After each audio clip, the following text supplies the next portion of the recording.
Bonjour, aujourd'hui un exercice proposé par mon collègue Jérôme Germoni. On se croisait en coup de vent, j'allais faire cours aux agrégations internes sur l'exponentielle des matrices et il me dit « Ah bah tiens, t'as qu'à leur faire ça, limite de i plus a sur n puissance n tend vers l'exponentielle de a ». Voilà, j'ai trouvé ça sympa. Il m'a montré une méthode que j'ai trouvée intéressante. J'en ai une autre que je trouve peut-être moins intéressante. J'ai un petit faible pour la sienne, mais il fallait bien que j'en trouve une perso. Et on va en discuter là maintenant, voilà, en toute bonhomie. Regardez, le cas réel est simple, parce que dans le cas réel, on a un logarithme. Quand on veut démontrer que la limite de 1 plus x sur n puissance n, c'est exponentielle de x, quand n tend vers plus l'infini, pour tout x dans R, on prend le log de ça, d'accord, on regarde le log. Bon, évidemment, pour que ce soit positif, il faut attendre que n ait dépassé un certain rang, donc n assez grand, et on regarde n log de 1 plus x sur n. Donc on fait un développement limité, on a n fois x sur n plus un petit o de 1 sur n. Quand je développe le n, j'ai x plus un petit o de 1. Et donc maintenant, je vais prendre l'exponentielle, et quand je prends l'exponentielle, ça va faire ici 1 plus x sur n puissance n, et à droite, exponentielle de x fois exponentielle de o de 1. Et o de 1 tendant bien sûr vers 0 quand n tend vers plus l'infini, c'est ça la notation de Mando, et bien ça va bien tendre vers o de x. Attention tout de même si là dans le cas réel c'est un peu la fête parce qu'on a un logarithme, eh bien il faut faire attention à ne pas utiliser d'équivalent, parce que on sait que quand une suite est équivalente à une autre, l'exponentielle de la suite n'est pas forcément équivalente à l'exponentielle de l'autre suite. Donc ça, faut faire attention. Bref, en tout cas, on a le logarithme et on va se retrouver dans une situation où le logarithme, eh ben, on n'en a pas. D'ailleurs, entre parenthèses, ce que je vais vous montrer pour les matrices va marcher aussi pour les complexes, qui est aussi, sur la situation des complexes, c'est qu'on est dans une situation où le logarithme n'existe pas non plus. On n'a pas un logarithme, en tout cas. Il faut prendre sur des petites parcelles, et puis on recolle des logarithmes, mais sinon on n'a pas un logarithme. Mais sur les matrices, en plus, c'est non commutatif. Donc, il faut faire 2 fois plus attention. Voilà, je vais vous proposer 2 méthodes. Maintenant, à vous de choisir. Voilà, je vais d'abord vous proposer la mienne. Alors, on y va pour une première preuve. Regardez, l'idée, c'est de considérer i identité plus a sur n fois l'exponentielle de moins a sur n. Alors, pourquoi cette idée? On veut montrer que ça tend vers ça. D'accord? Et là, il y a 2 écoles. L'additive, la multiplicative. Bon, l'additive, ça consisterait à montrer que ça moins ça, plutôt dans ce sens-là, tend vers 0. Bon, la multiplicative, c'est de montrer que ça divisé par ça, en quelque sorte, fois ça moins 1, ça tend vers identité. Mais vu que l'exponentielle s'inverse très bien, ça fait exponentielle de moins a, il vaut mieux démontrer que identité plus a sur n puissance n fois exponentielle de moins a tend vers l'identité. Mais il y a un problème avec ce puissance n, de développer ce puissance n avec ce n-là. Et ça, on s'en aperçoit assez vite quand on fait quelques petits calculs. Et du coup, vaut mieux regarder ça avant d'avoir mis tout ça à la puissance n. Donc, moi, ce que je propose, ce que je conseille, c'est de considérer identité plus a sur n fois l'exponentielle de moins a sur n. Voilà. Ici, bon, faisons-le. On fait un développement limité. Ici, on a identité plus a sur n. Là, on a identité moins a sur n plus un grand O de 1 sur n2. Bon, c'est connu pour l'exponentielle, c'est le développement limité de l'exponentielle. Donc ici, on a une différence de 2 carrés, donc il va y avoir simplification des termes en 1 sur n. C'est ça qui est important, ce qui fait qu'il va nous rester l'identité plus un grand O de 1 sur n2. Donc ça veut dire qu'on a une suite de matrices grand M de n qui est bornée et que l'on divise par n2. Voilà. Donc je considère M de n une suite bornée de matrices et je vais regarder l'identité plus M de n sur n2 puissance n maintenant, puisque le problème est de mettre cela à la puissance n, moins l'identité pour montrer que ça tend bien vers, que ça tend bien vers l'identité, en gros, c'est-à-dire que ça tend vers 0.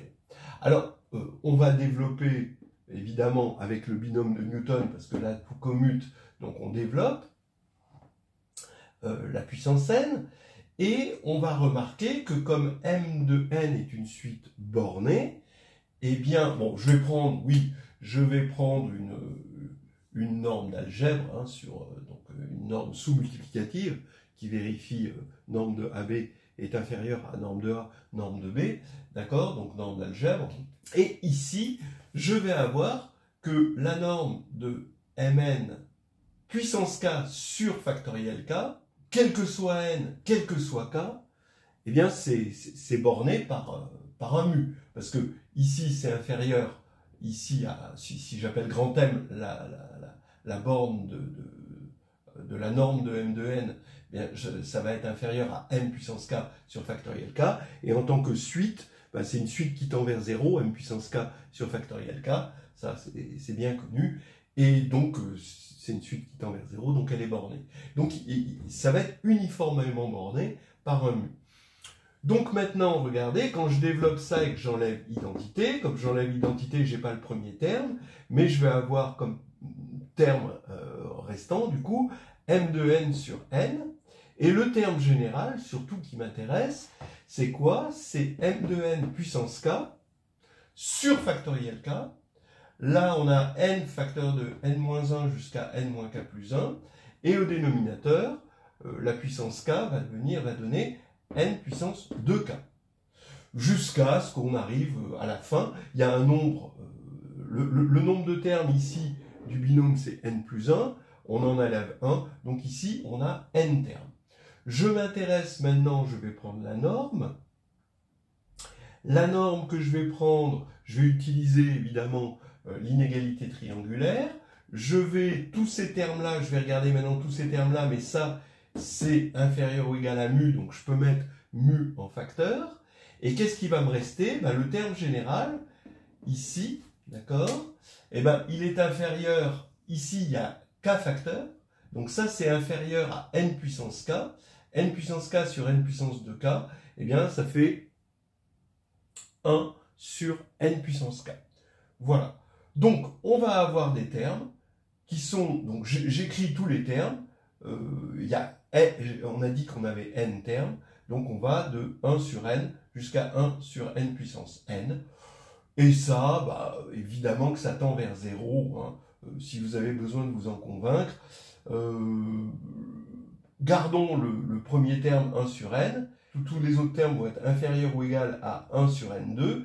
Et comme il y a n-1 autres termes, ça va être inférieur à n-1 facteur de 1 sur n2. Donc quand on ajoute tout ça, eh bien, on voit bien que ça fait quelque chose qui tend vers 0. Voilà. Donc, on a montré que ça tendait vers 0. Maintenant, on regarde la conclusion.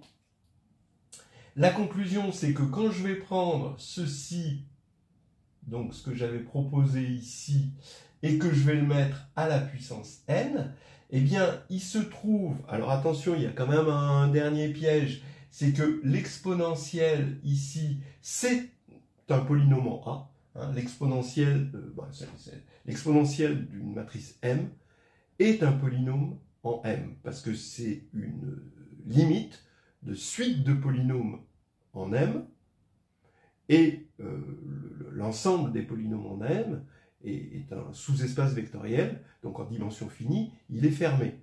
Donc ça converge vers un polynôme en M. Voilà un petit argument qu'il faut quand même connaître.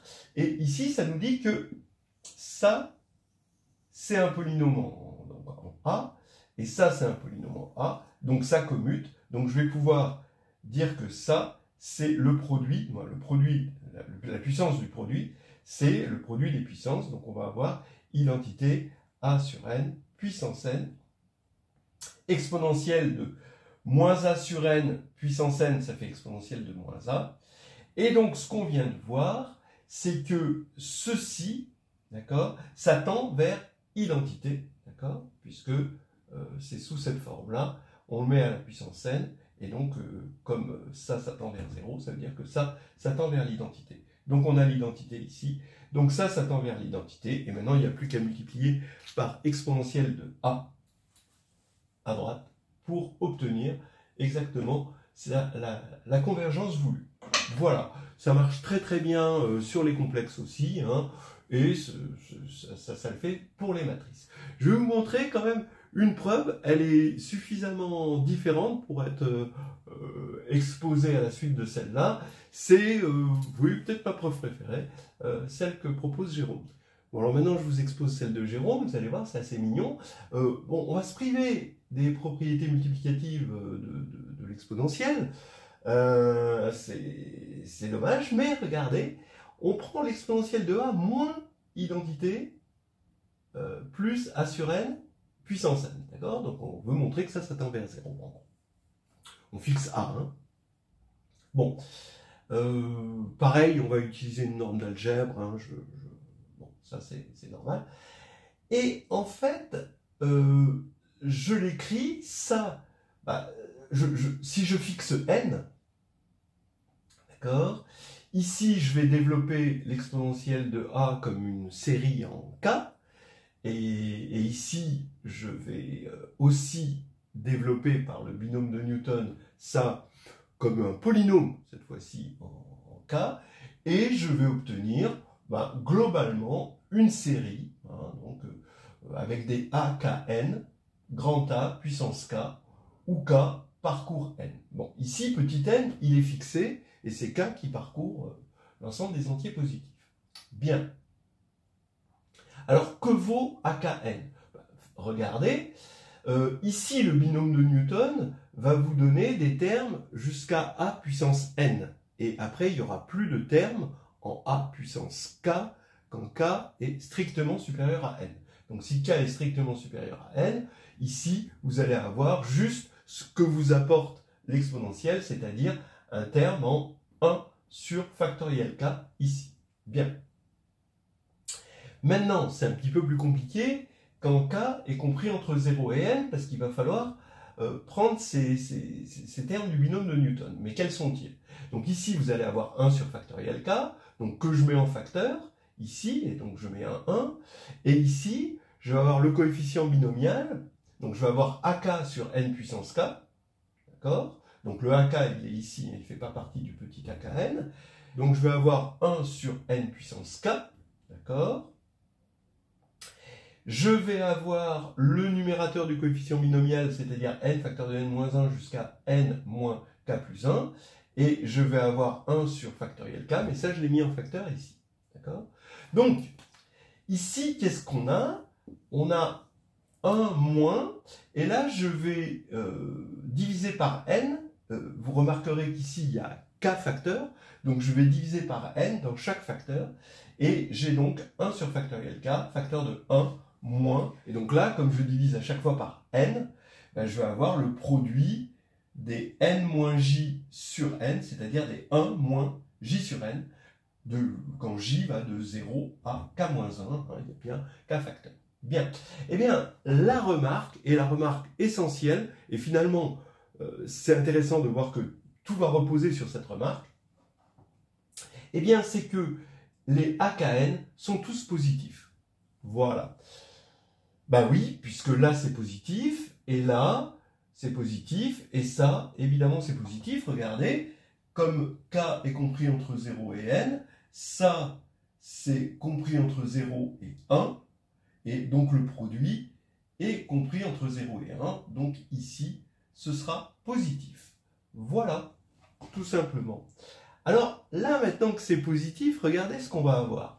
Quand je vais prendre la norme, donc je vous dis, hein, une norme d'algèbre, de exponentielle a moins identité plus a sur n puissance n, eh bien ça va être inférieur ou égal, du coup, à, bien, je vais prendre la norme ici, d'accord, vous prenez la norme ici, je peux sortir le AKN puisqu'il est positif, et il reste AKN. Donc ici, vous avez AKN, une somme ici, et comme c'est une norme d'algèbre, je vais prendre norme de A puissance K, hein, je vais majorer par ça. Mais ça, eh ben, c'est exactement la même formule si je prends une matrice ou un réel. D'accord ? Rien ne change hein, dans les formules de ces fonctions analytiques. Eh bien, je reconnais l'exponentielle de la norme de A moins 1 plus norme de A sur n puissance n, puisque c'est le même coefficient. Bon, et ben voilà, mais ça, on a fait le cas réel. Le cas réel, on a un logarithme. C'est-à-dire qu'on s'est ramené, grâce à la norme, à une situation où il existait un logarithme et où cette méthode marche bien. Voilà. Et donc, là, on sait que ça tend vers 0. Vous voyez ?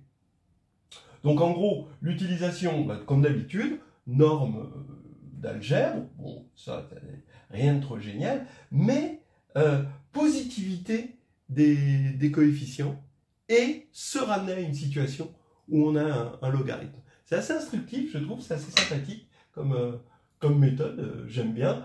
L'autre semble un peu plus longue, mais elle n'utilise pas le cas réel, elle est autonome. Voilà, donc ça vous fait deux preuves que je trouve sympa et qu'on peut placer autant pour les matrices que pour les complexes. Voilà, on s'arrête là, la fête est finie.